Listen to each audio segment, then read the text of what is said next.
बिहार, एक ऐसा राज्य जहां चुनाव आते हैं, सरकारें बदल जाती हैं, पर जो जमीनी हकीकत है वो जस की तस बनी रहती है। तो आज हम ना चुनावी शोर शराबे से थोड़ा हटकर इस अजीब सी पहेली की तह तक जाने की कोशिश करेंगे और एक बहुत ही बुनियादी सवाल उठाएंगे।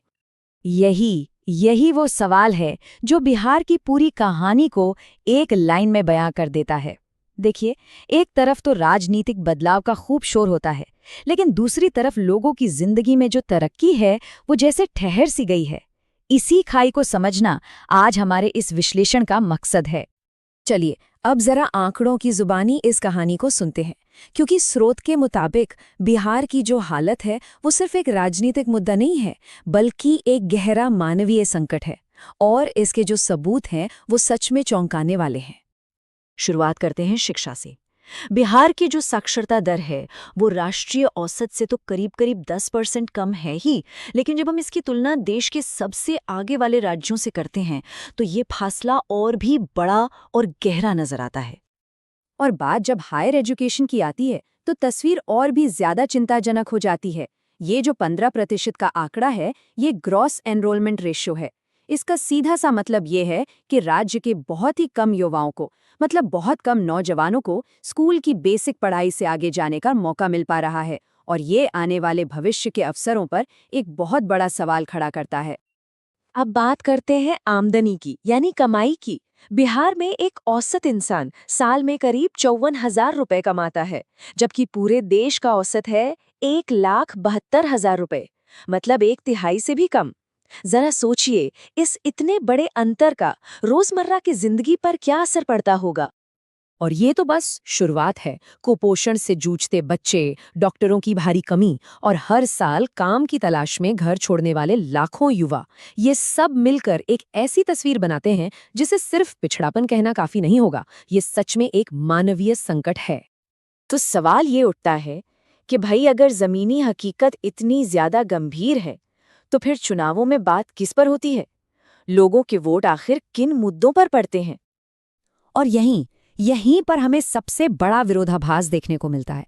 जब बहस होनी चाहिए विकास पर, तब वो सिमट कर रह जाती है पहचान की राजनीति पर, जाति पर, धर्म पर और मुफ्त की चीजों के वादों पर।